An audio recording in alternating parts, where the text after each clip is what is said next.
Selamat datang, selamat berjumpa lagi di Jaya Corner setelah sekian bulan ya, 2 bulan mungkin kira-kira saya tidak mengupload video. Hari ini kita upload video karena ada beberapa berita menarik dan kemarin karena kesibukan bulan Ramadan maupun di Lebaran. Jadi hari ini kita akan membahas tentang perubahan jam kerja Perpres 21 tahun 2023. Jadi turunnya Perpres ini di bulan Maret kalau nggak salah atau April awal ya.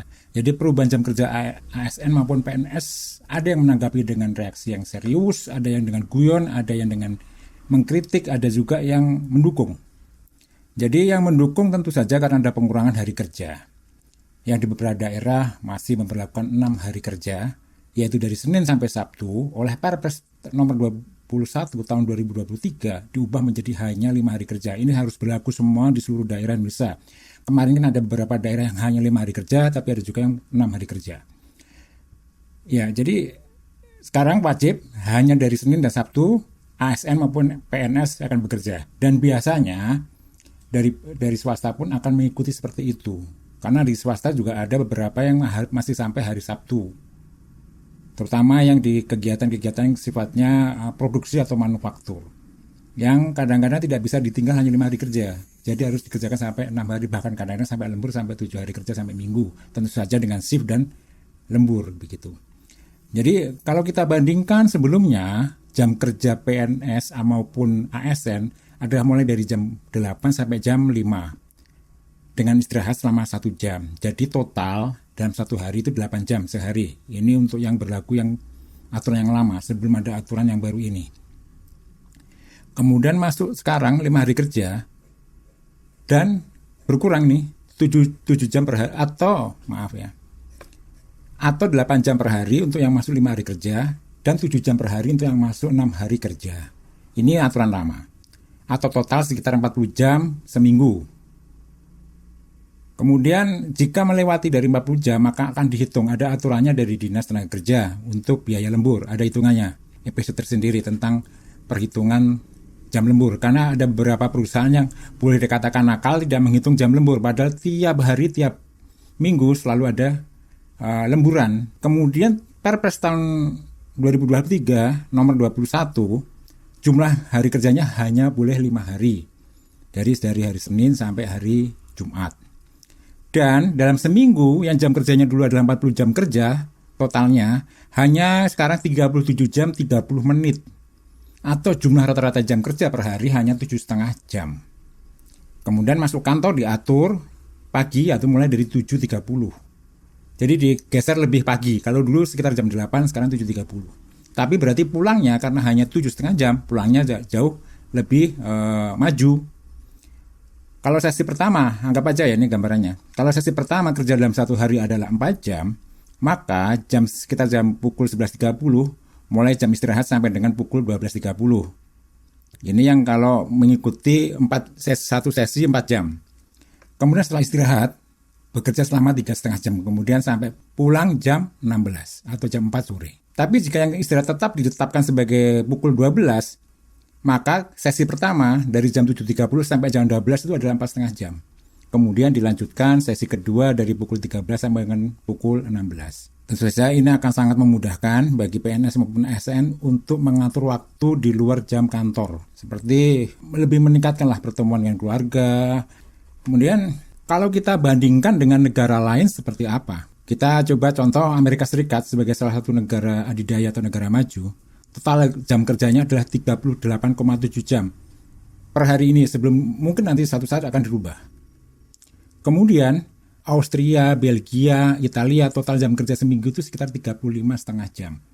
Jauh lebih rendah daripada kita, aturan baru 37,5 jam. Norwegia lebih rendah lagi. Seminggu dia hanya 33,6 jam. Cukup jauh ya selisihnya dengan kita yang 37,5 jam dengan aturan baru ini. Kemudian negara tetangga kita yang di selatan, Australia, total hari jam kerjanya dalam seminggu hanya 29 jam. Jauh lebih pendek lagi.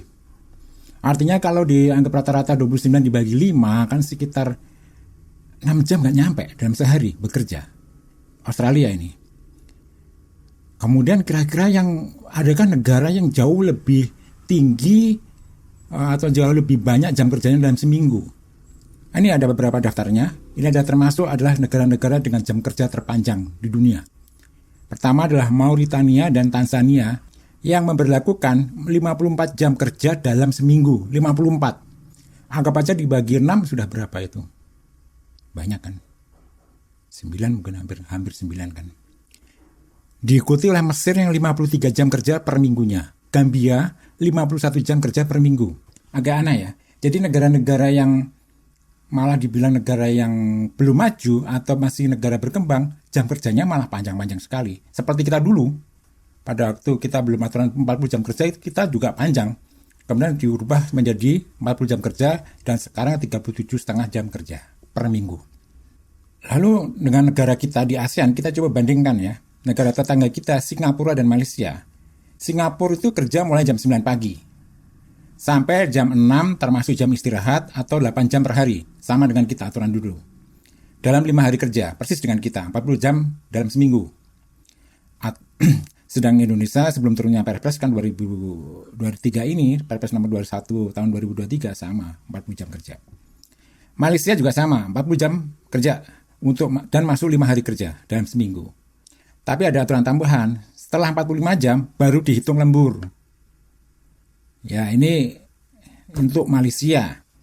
Kalau untuk kita 1 jam pertama aja udah dihitung untuk lemburnya, kemudian 2 jam kemudian terus dihitung terus dan ada hitungannya. Nanti saya akan sampaikan jika tertarik komen ya, nanti akan saya buatkan episode khusus perhitungan jam lembur. Lalu kalau kita kaitkan dengan jam kerja, tadi ada perbandingan bahwa jam kerja panjang ternyata tidak menjamin satu negara menjadi maju, bahkan kebanyakan negara-negara yang sedang berkembang, atau boleh dikatakan malah negara miskin. Lalu apa kaitannya jam kerja?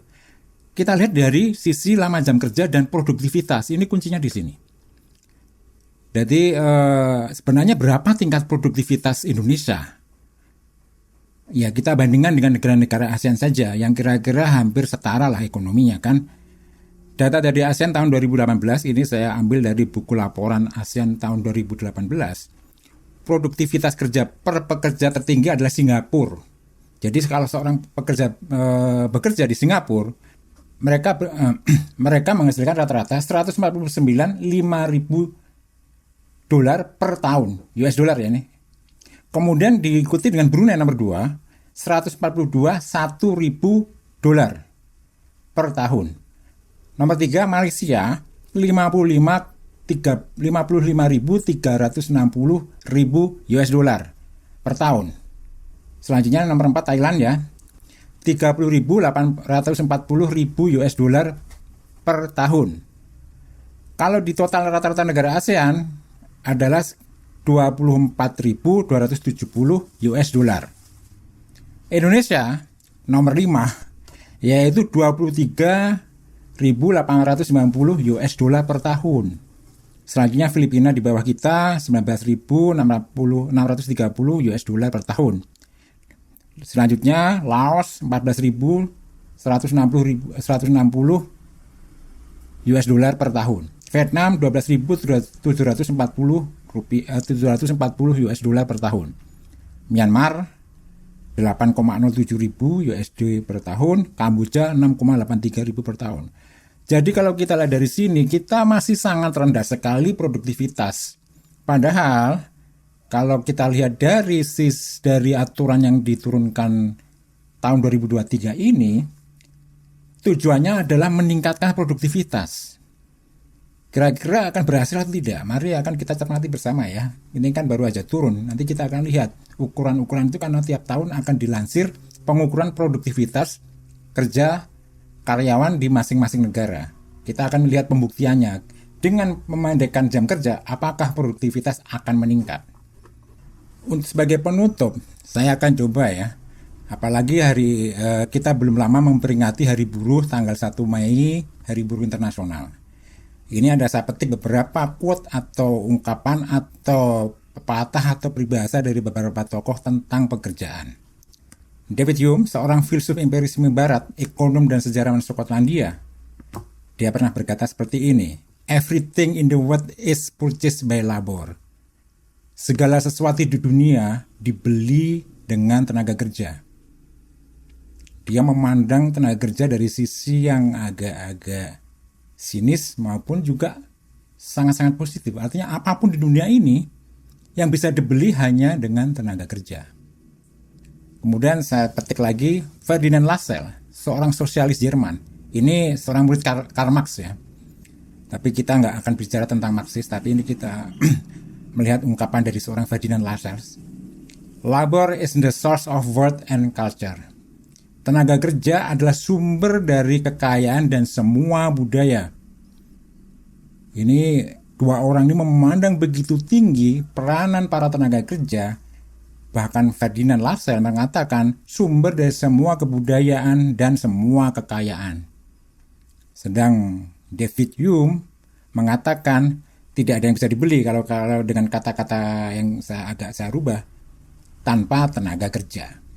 Tapi sebagai penutup, untuk menyeimbangkan ungkapan yang agak-agak sinis sedikit itu tadi, salah satu quote dari Amit Kalantri, seorang penulis muda India, sekaligus magician dan mentalis. Be a worthy worker and work will come. Jadilah pekerja yang layak dihargai dan pekerjaan akan datang. Demikian, semoga kita sebagai karyawan, sebagai pengusaha dapat menghargai pekerjaan kita sehingga pekerjaan pun yang layak akan datang, seperti apa kata Amit Kalantri. Terima kasih pada episode ini. Semoga tujuan dari aturan yang baru ini benar-benar akan meningkatkan produktivitas dari para tenaga kerja, dari ASN maupun PNS. Terima kasih, salam, semoga semuanya sehat dan sejahtera. Terima kasih.